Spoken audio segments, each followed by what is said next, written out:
12번 봐보죠. 지금 이제 12번, 13번 이제 두 문제 남았는데 요 두 문제가 제 순서는 기억나지 않는데 그 2019 학년도하고 2020 학년도에 제 서울대학교 수시 그 전형에서 그 면접에서 이제 물어봤던 그 기출 문제입니다. 여러분들 한번 같이 미리 풀어봤겠죠? 같이 한번 풀면서 확인해 보도록 하겠습니다. 12번 문제입니다. 정지 상태에서 이 전화량 V인데 전압은 V로 이제 V라는 전압이 걸려서 이게 가속 운동하게 되겠죠. 이 전자를 하나씩 이 이중 슬릿에 통과시키는 실험을 무수히 반복하고 있습니다. 무수히 반복하게 되면 이 전자의 파동성으로 인해서 간접 무늬가 만들어지게 되죠. 이렇게 간접 무늬가 이런 식으로 만들어지게 됩니다. 이런 식으로 제 그림이 조금 완성도 떨어지면 이렇게 떨어진다. 그러면 이때 스크린 위에서 전자가 많이 분포하는 극대점 사이의 거리, 극대점과 그 다음 이 극대점 사이 이 거리 이 델타 X를 구하라 라는 문제입니다. 전자의 질량은 M, 전하량은 E, 플랑크 상수는 H입니다. 동일한 에너지를 가지는 전자선을 결정에 쏘는 실험을 해보자. 결정에서 튀어나온 전자의 각도에 따른 분포를 통해 어떻게 전자의 파동성을 증명할 수 있을지 설명하시오 라고 되어 있는데, 지금 사실 이건 문제가 하나처럼 보이지만 문제가 지금 두 문제죠. 첫 번째로 델타 X, 바로 극대점 사이의 거리를 먼저 구하고 다음 문제를 보도록 하겠습니다. 여기 보면 이제 요거 우리가 그전 배웠죠.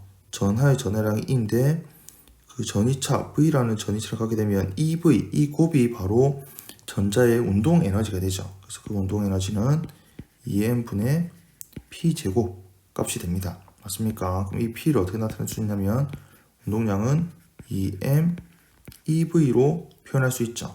근데 우리가 드브로이 파장 기억납니까? 이렇게 입자라고 생긴 운동량을 가지고 있는 입자가 바로 파동성, 즉 파장을 갖는다라고 해서 그 람다 파장은 바로 P분의 H 값을 갖는다고 이야기했죠.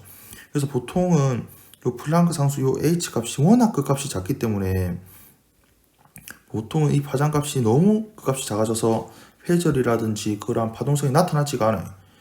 근데 전자 같은 경우에는 또 전자도 워낙에 질량이 작으니까 이 운동량도 워낙 작다는 거죠. 그래서 운동량이 워낙 또 이렇게 작게 되면 우리가 전자 정도 되면 워낙에 질량이 또 작으니까 이렇게 전자는 파동성, 즉 파장이 어느 정도 의미 있는 값을 가지게 되더라는 겁니다. 그래서 이걸 표현 어떻게 할 수 있냐면 람다를 루트 2m 2v분의 하로 이렇게 나타낼 수 있다는 거죠. 알겠습니까? 그리고 요 다음에 이제 우리가 해야 되는 게 이게 파동성으로 인해서 이렇게 이제 간섭 무늬가 만들어졌을 때는 그 간섭 무늬는 두 슬릿으로부터 경로차로 설명하죠. 예를 들어서 이게 1번 슬릿, 이게 2번 슬릿이라고 하면 1번 슬릿에서의 경로하고 2번 슬릿에서의 경로, 그래서 이 경로차, 즉 이렇게 수직으로 수선 내렸을 때 요거 이 델타, 그리고 이 경로차가 반파장의 홀수배냐 짝수배냐에 따라서 상쇄 간섭이냐 보강 간섭이 결정되게 됩니다. 그리고 이때 이 각을 세타라고 하면 이 경로차 데이터를 우리가 D 사인 세타로 나타낼 수 있죠. 그리고 지금 여기서는 이제 그림에서 표현되지는 않은데 요 이중 슬릿하고 스크린 사이의 거리를 라지 요 위에 있네요. 저 못 봤네. 요 라지 L 이라고 이야기를 하거든요. 그리고 이 슬릿 사이의 거리 이 D보다는 L이 훨씬 더 큽니다. 그래서 이렇게 크다고 해야 우리가 근사할 수 있는 게 있어요. 이 근사가 어떤 근사가 있냐면 여기 슬릿의 중심에서부터 이렇게 껐을 때 이 각도도 세타가 되거든요. 이해됩니까? 직각삼각형 두 개가 이 닮음이 만들어져요. 그 닮음이 만들어서 이게 세타가 같아지게 됩니다.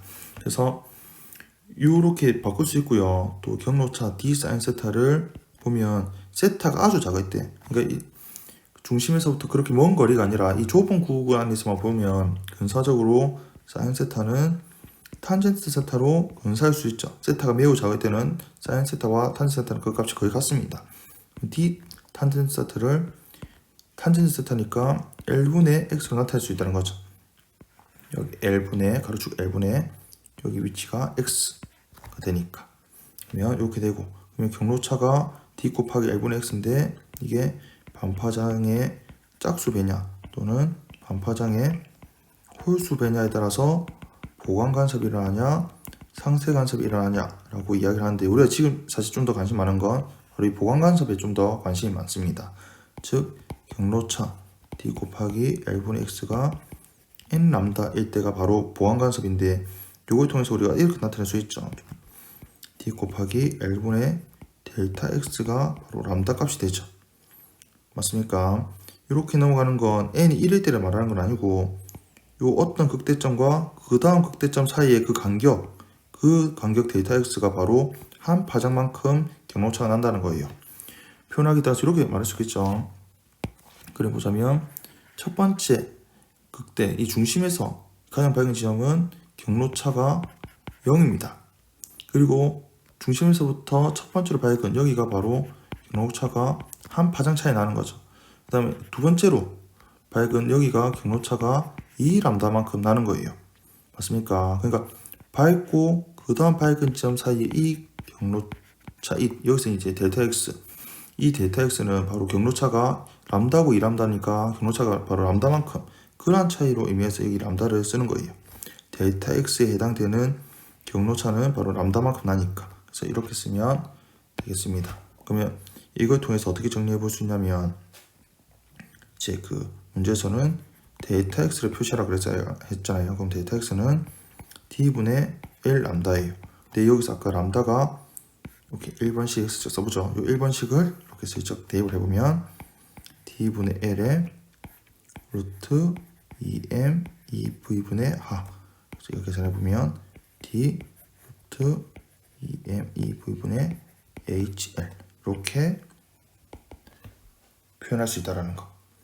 알겠습니까? 그 다음에 이제 두 번째 문제가 하나 더 있는데, 그 동일한 에너지를 가지는 전자선을 여기서 이제 전자선이라고 한다고 하면 말 그대로 연속적으로 전자를 계속 쭉 보내준다 라고 생각하면 되겠습니다. 전자선을 결정에 쏘는 실험을 생각해보자. 결정에서 튀어나온 전자의 각도에 따른 분포를 통해 어떻게 전자의 파동성을 증명할 수 있을지, 이게 여러분들 많이 들어봤을 수 있는데, 유명한 실험 데이빗은 거머 실험이죠. 그래서 이 실험이 사실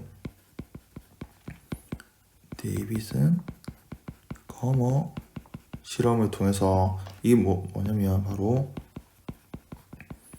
입자의 파동성을 확인할 수 있는 대표적인 실험이 바로 이 실험이거든요. 그래서 이 실험에 대해서 잠깐 한번 보겠습니다. 이 실험은 여기서 이제 결정이라고 되어 있는데, 어떤 것이냐면 니켈 결정을 사용하고요. 그 다음에 이때 전자선에 그 전자에 걸어주는 전압 있죠. 그 전압을 54V를 사용해요. 그랬더니 여기서는 이제 특정한 각도, 전자의 각도 분포에 따라라고 했는데, 그 각도가 50도를 이룰 때 전자가 엄청 많이 검출되거든요. 그래서 이럴 때 이 실험을 한번 우리가 모형으로 한번 그려보겠습니다. 지금 점을 제가 까만색 점을 찍고 있죠. 이 까만색 점은 니켈 원자로 생각하면 되겠어요. 니켈 원자가 이렇게 있다.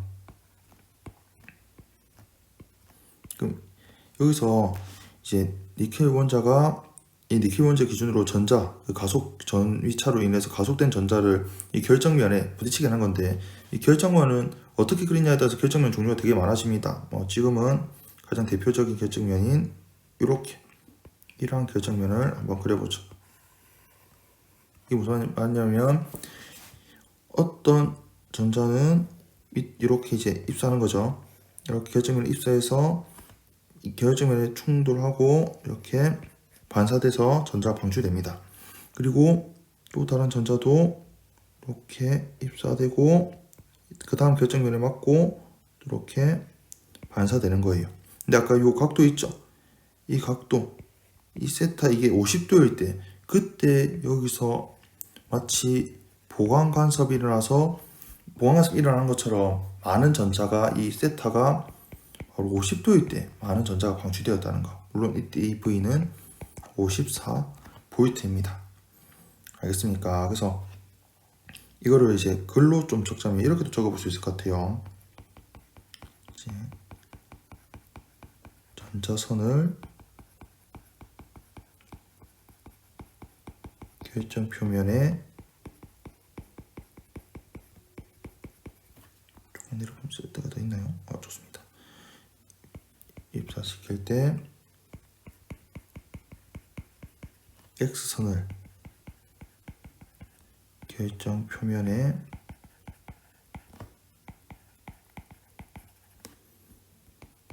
비출 경우와 마찬가지로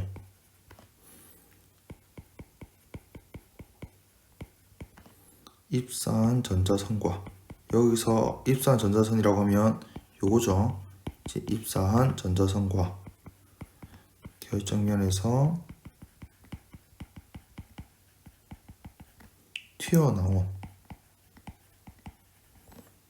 튀어나온 전자선. 여기서 튀어나온 전자선이면 이거 말한 거죠. 이제 반사된 전자선이 이루는 각이 바로 특정한 각도에서 전자가 많이 검출이 됩니다. 이는 마치 빛이 회제되어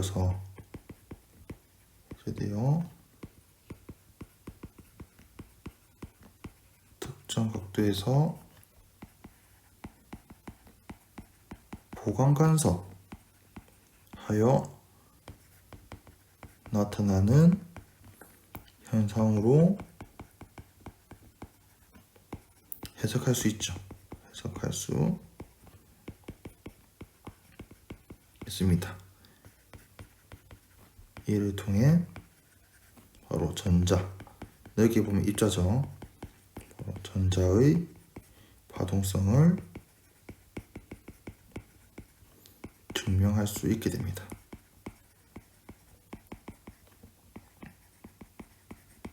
그러니까 이거를 보면 수학적으로 조금 더 접근을 좀 해보자면, 여기에서 지금 그 입사한 파동이 반사하면서 보강 간섭이 일어나려고 하면 경로차가 반파장의 짝수배만큼 나야 되잖아요. 그러면 약간 파란색으로 색깔이 조금만 다르게 나타내 보자면, 지금 입사한 빛인데 경로차가 바로 이렇게 수직에 내렸을 때 바로 이 길이, 지금 이게 바로 경로차가 되죠. 그리고 여기서 또 밑으로 수직으로 내렸을 때 바로 요 길이, 이 파란색이 두 길이의 합이 바로 이 두 빛의 경로차, 여기서는 두 전자죠. 이제 전자의 경로차라고 볼 수 있겠습니다. 그러면 이걸 절반으로 딱 나눠서 이 각을 2분의 파이라고 하고 이 각을 세타라고 한번 해보자. 그러면 여기서는 2분의 파이하고 세타를 더하면 90도가 됩니다. 맞습니까? 그리고 여기서 결정면과 결정면 사이 거리를 이제 D라고 하는데, D는 우리가 이전에 다른 실험으로 그 값을 알고 있다라고 이야기를 해요. 알겠습니까? 그러면 이거를 그 앞에 있는 왼쪽에 있는 이 직각삼각형 있죠? 이걸 한번 확대해서 그려보면 이렇게 나타낼 수가 있는데, 이 각이 2분의 파이가 되고 이 길이가 바로 D가 되죠. 그리고 이건 경로차의 절반이죠. 이 값의 2배가 바로 경로차가 되니까, 즉 이걸 어떻게 표현할 수 있냐면 2분의 데타는 D 사인 2분의 파이, 이렇게 표현할 수 있습니다. 미안합니다. D 사인은 D 코사인이죠. D 코사인 고쳐서 D 코사인 2분의 파이라고 쓸 수 있고요. 그럼 이걸 2분의 파이는 조금 전에 2분의 파이와 세타 더하면 90도라고 했으니까 90도 마이너스 세타로 바꿀 수 있죠. 그럼 이건 D 사인 세타가 됩니다. 맞습니까? 그러면 이걸 어떻게 또 넣을 수 있냐면, 그러면 델타 경로차는 2D 사인 세타가 되는데, 여기서 세타 값은 계산할 수 있죠. 아까 파이가 50도일 때 실제 실험에서 입사하고 반사된 그 전자선의 각이 50도일 때 전자가 많이 검출된다 그랬거든요. 그러면 세타가 여기서 파이가 50도다 라고 하면 이 세타는 65도가 되죠. 맞습니까? 그러면 2 곱하기 D는 이미 기존에 알고 있던 값이 있었어요. 그게 뭐냐면 0.91 곱하기 10-10승이고요. 여기 사인 65도 해서 계산해보면 뭐가 되냐면 이게 1.65 옹스트롱 값이 나옵니다. 여기서 1 옹스트롱이란 10-10승 미터를 이야기하는 거죠. 이해됩니까? 그러면 요거하고 또 뭐가 있냐면 아까 그 계산했던 것 중에 지금 사실 이 경로차 이 값 자체가 난다는 게 이런 게 이 경로차가 바로 람다일 때 바로 보강간섭 일어나잖아요. 보강간섭 조건이 반파되는 짝수배니까. 그래서 람다 값이 1.65 옹스트롱 나온다고 볼 수 있는데 이 람다를 계산하는 방법 중에 아까 이 앞에 문제에서 이렇게 계산하는 게 분명히 있었죠. 그래서 이걸 루트 2m 2v분의 하 해서 밑에 다 적을 수 있을지 모르겠지만 2 곱하기 9.11 곱하기 10-31승 에다가 전하량은 1.6 곱하기 10-19승인데 여기서 전이차를 바로 54V를 가했다고 했거든요. 그리고 여기 하 6.636 곱하기 10-34승 해서 계산해보면 그 결과가 어떻게 나오냐면 바로 1.67 옹스트롱 값이 나옵니다. 지금 여기서 1.65나 2.67은 그 값이 거의 같다라고 볼 수 있다는 거죠. 알겠습니까? 즉, 이 전자의 이러한 특정 각도에서 많이 검출되는 걸 파동의 간섭으로 생각을 해서 문제를 푼 그 결과가 이렇게 그 전이차에 의해서 얘가 운동 에너지가 되고 이 운동 에너지의 운동량이 바로 드브로이 파장이 되는 그 파장, 그 값으로 계산한 결과와 거의 일치한다. 이 말은 우리가 전자의 파동성을 이렇게 증명할 수 있다. 이렇게 이야기할 수 있는 아주 강력한 근거 중에 하나가 되겠습니다. 좋습니다. 그 다음 문제, 마지막 13번 문제 한번 봐보죠. 이것도 19년도였던 것 같은데 아마 그때 서울대 그 수시의 그 기출 문제입니다. 아래 그림과 같이 포텐셜 에너지가 이제 그 0과 L 사이에서는 0과 L 사이에서는 0이고 나머지 영역은 무한대인 1차원 무한 우물에 이렇게 존재합니다. 이 상자에 전자 11개를 다음과 같은 조건으로 차곡차곡 채울 때 마지막 전자가 들어가는 에너지 준위는 얼마인가? 보니까 상자 내부의 에너지는 양자가 되어 있으며 에너지가 양자가 될 수밖에 없죠.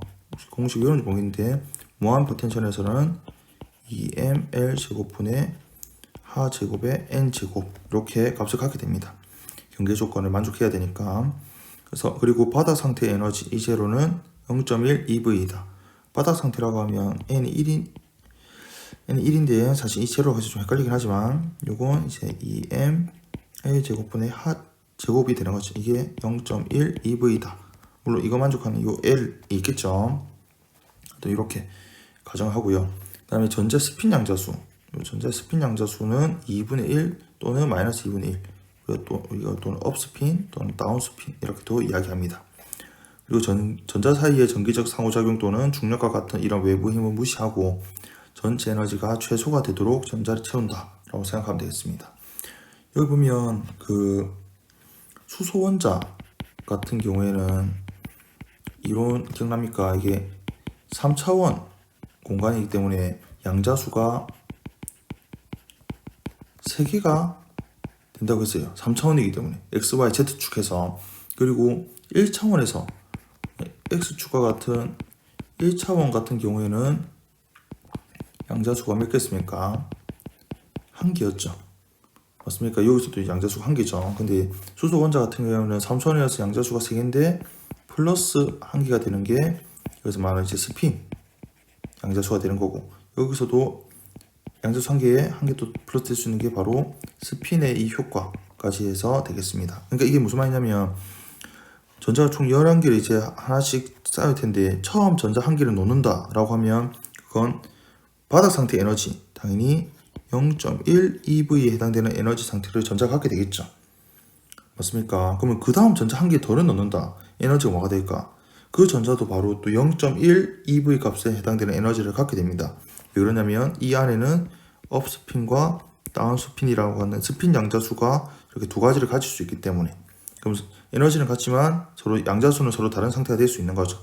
즉 이렇게 해서 전자 두 개가 이러한 에너지를 가질 수 있다라는 거. 그러면 전자 두 개는 이렇게 됐다. 그럼 세 번째 전자를 이렇게 그 다음 차곡차곡 채울 때라고 하면 세 번째 전자는 더 이상 0.1 EV라는 에너지를 가질 수가 없죠.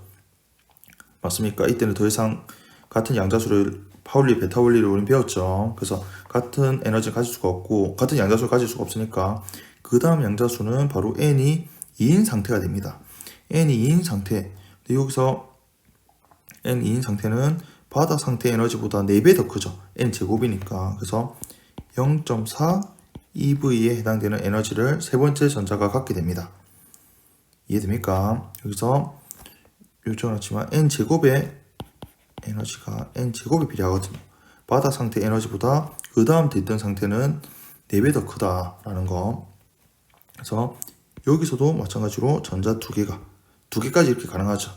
전자 4개, 3개째나 4개째도 다 0.4 EV 값의 에너지를 갖는다는 거. 그럼 그 다음 알겠습니까?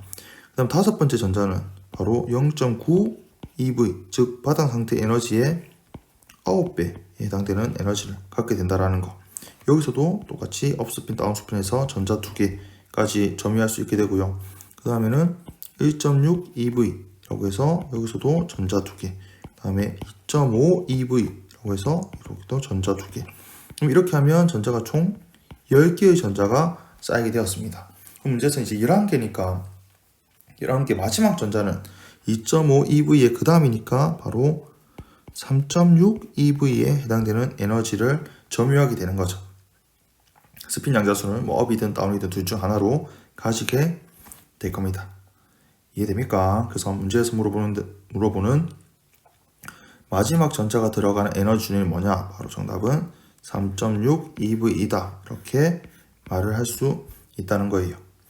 n이 여기서는 1인 상태, 바닥 상태, n이 2인 상태, n이 3, 4, 5, 6, 6이니까 6의 제곱이라고 생각을 해도 되겠습니다.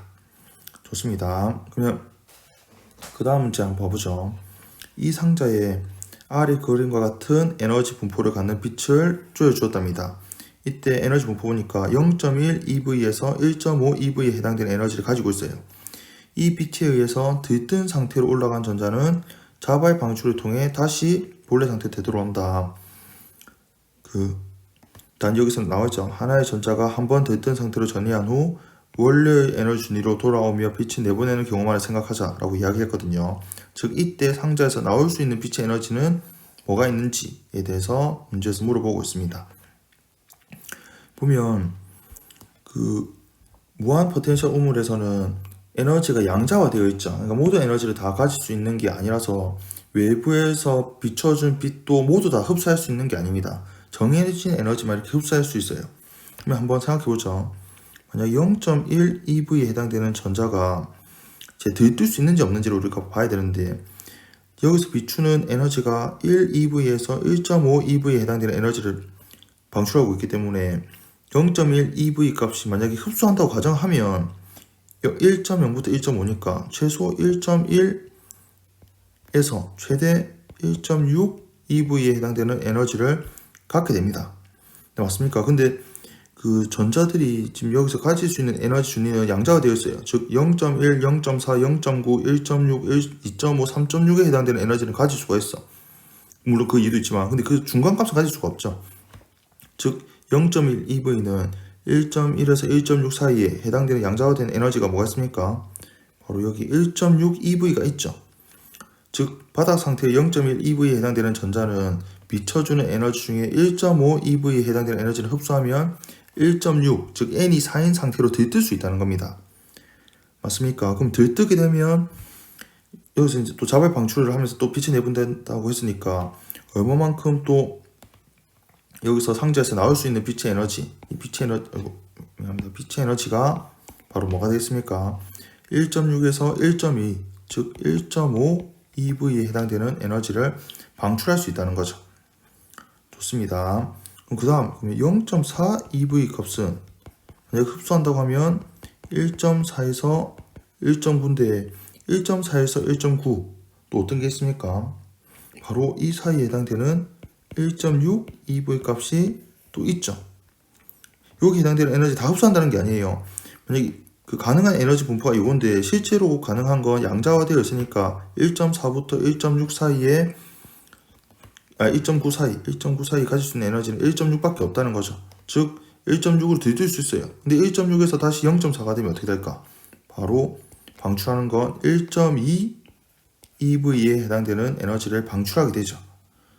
맞습니까? 1.6에서 0.4가 됐으니까 이건 1.6에서 0.4로 전이할 때, 얘는 첫 번째는 1.6에서 0.1로 전이할 때 방출한 에너지다 라고 보면 되겠어요.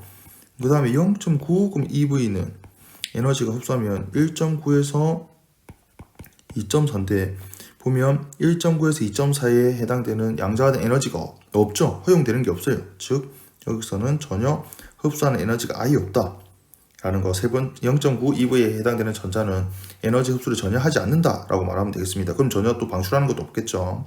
그 다음에 그러면 1.6 EV는 어떻게 될까? 얘는 1을 더하면 2.6, 1.5를 더하면 4.1이에요. 2.6과 잠시만요. 제가 계산 좀 잘못하는데 4.1이 아니라 3.1이죠. 2.6과 3.1 사이에 있습니까? 2.6과 3.1 사이에는 아예 없어요. 이것도 마찬가지로 이 빛도, 그러니까 이 전자도 에너지를 흡수하는 게 없다. 이 빛은 다 통과된다 라고 이해하면 되겠습니다. 그리고 마지막으로 2.5 EV는 뭐가 있을까? 바로 3.5에서 4.0인데 이건 가능하죠. 바로 뭐가 있습니까? 3.6이 있습니다. 3.6 EV 값이 가능하죠. 맞습니까? 그러면 3.6 요거는 뭐가 될 수 있다는 걸까요? 바로 이제 그러니까 2.5 일렉트론 볼트라는 이 에너지는 3.6까지는 전이할 수 있어요. 그 이유가 바로 그 에너지 차이가 바로 1.1이니까 그 1.1에 해당되는 에너지는 있거든요. 즉 얘는 1.1 EV에 해당되는 에너지는 방출하게 된다. 얘는 그 3.6에서 2.5로 전이하면서 방출하는 게 있을 수 있기 때문에. 이해됩니까? 그래서 이런 식으로 이제 상자에서 나올 수 있는 빛의 에너지는 이렇게 된다는 거죠.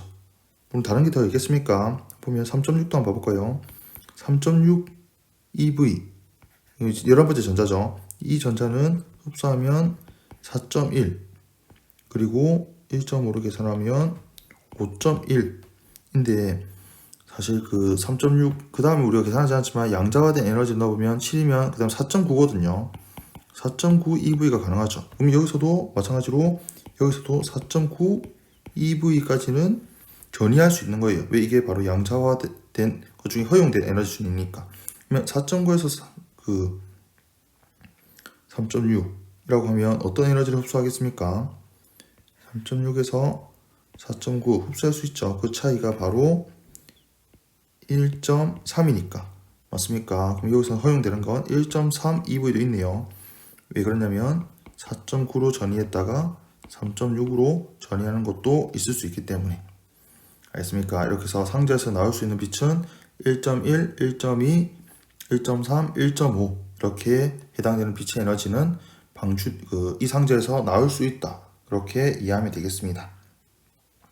그러면 요거 이어서 C번 문제를 보면 문제 B의 과정을 통해서 상자에서 나온 빛을 이람수 W가 1.2 EV인 물질 표면에 쪼아주었다. 이때 표면에서 방출된 광전자의 운동 에너지는 얼마인가? 라고 보는데 이 상자에서 나온 빛이 지금 1.1 EV, 1.2 EV, 1.3 EV, 1.5 EV죠. 알겠습니까? 근데 이 1.1은 이람수보다 더 작아요. 그래서 이건 아예 광전 효과가 일어날 수 있습니까? 이제 광전 효과가 일어날 수가 없어요. 그리고 이 1.2도 사실 우리가 여기서는 이제 계산을 하니까 아무래도 좀 이람수와 똑같은 값인데 사실 우리가 정말 샤프하게 완벽하게 이람수와 똑같은 해당하는 빛을 이렇게 비춰줄 수가 없어요. 근데 이제 우리가 수학적으로 보면 그 이함수와 똑같은 빛을 비추게 되면 전자의 전위는, 그러니까 그 광전 효과는 일어날 수 있죠. 전자가 방출될 수 있으니까. 근데 방출되면서 이함수만큼의 에너지 다 사용하기 때문에 그 방출된 광전자의 운동 에너지는 뭐가 됩니까? 0이 되죠. 0. 수학적으로 계산할 때 그때 공식 기억납니까? 방출된 광전자의 운동 에너지는 -W니까 요 두 개 값이 같으면 그 값이 0이 되죠. 0이 있을 수 있겠고, 그 다음에 1.3 EV를 이제 물질의 표면을 비추어주게 되면 방출된 광전자의 운동 에너지는 0.1 EV가 되겠고요.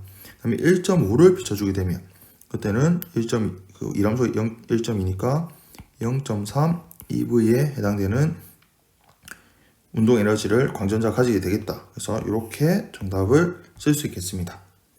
좋습니다. 근데 요 첫 번째 이 0을 정말 운동 에너지가 얼마일까 하는데 이게 0이라는 게 물리적으로 의미가 있는가에 대해서는 한번 생각을 해볼 필요가 있겠습니다.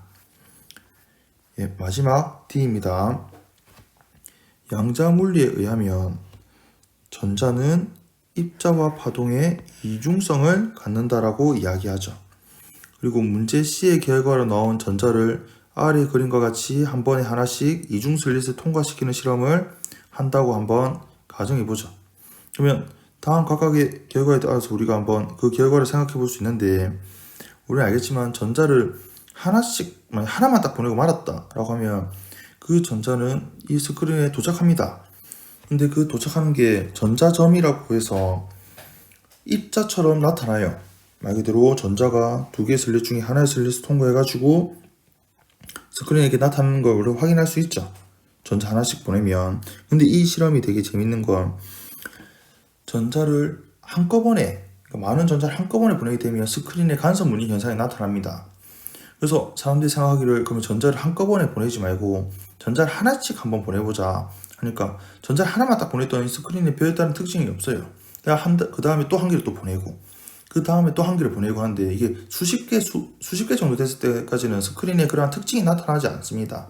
근데 그게 1000개, 수천 개, 수만 개가 되면 전자를 하나씩 보냈음에도 불구하고 스크린에는 간섭 무늬 현상이 나타나요. 이해됩니까? 동시에 전자를 동시에 많이 보낸 게 아니라 한 개씩 보내도 불구하고. 그래서 우리는 그 결론을 전자는 이제 이 이중 슬릿, 이 슬릿 두 개와 동시에 상호작용을 한다라고 밖에 볼 수 없다는 거죠. 이해됩니까? 전자 하나가 가서 동시에 갑자기 쪼개져 가지고 다시 합쳐진다, 그런 그래도 이야기를 많이 했었었는데, 그렇게 쪼개지고 합쳐진다 그런 개념 자체가 전자를 정말 입자로 정말 고정해서 본다는 거고, 우리는 알고 있습니다. 바로 전자는 파동성이 있기 때문에 이 이중 슬릿을 통과하는 과정에서 파동과 같이 간섭 현상이 나타난다 라고 이야기할 수 있다는 거예요. 알겠죠? 그래서 여기 1, 2, 3에 그 모범 답안은 더 완벽할 수 있지만 일단 간단하게만 좀 적어보자면, 하나의 전자가 이중 슬릿을 지나 스크린에 발견될 수 있는 확률 분포, 전자 하나만 딱 지났을 때는 사실 규칙적인 무늬를 찾을 수 없습니다. 규칙적인 무늬는 없다 라고 말할 수 있어요. 그 다음에 두 번째, 전자 한 개가 스크린에 도달한 후 스크린의 XY 평면에 나타나는 결과, 이걸 어떻게 이야기하냐면 이제 전자점으로 점처럼 딱 한 군데 딱 나타난다는 거죠. 스크린에 어느 한 군데 딱 도착했으니까 전자점으로 나타납니다. 이를 통해서 전자는 역시 입자임을 알 수 있다는 거죠. 전자 한 개만 딱 보냈더니 스크린 한 점에만 딱 전자 도착했으니까 전자는 역시 파동이 아니라 전자는 이렇게 입자였어 라고 이야기할 수 있다는 거죠. 근데 세 번째 문제가 정말 재밌는 거죠. 이러한 실험을 무수히 많이 반복했을 때 그때 이 결과는 어떻게 되나, 바로 적어보자면 파동의 간섭에 의한 궤적을 나타냅니다. 이해됩니까? 이렇게 간섭 문제가 만들어진다는 거예요. 전자가 많이 도착하고 도착하지 않고가 이렇게 분명히 나타난다라는 거. 그래서 무슨 의미냐면 각각의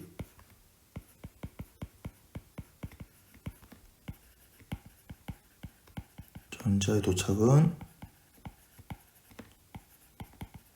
점으로 나타나지만 그 형태는 바로 간섭 무늬의 형태라는 거, 형태이다. 즉 전자 하나가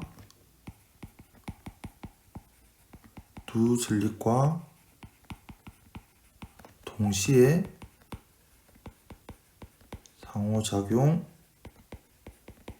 한다는 결론이므로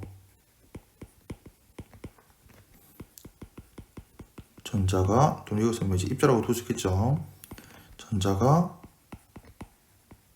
파동성이 있음을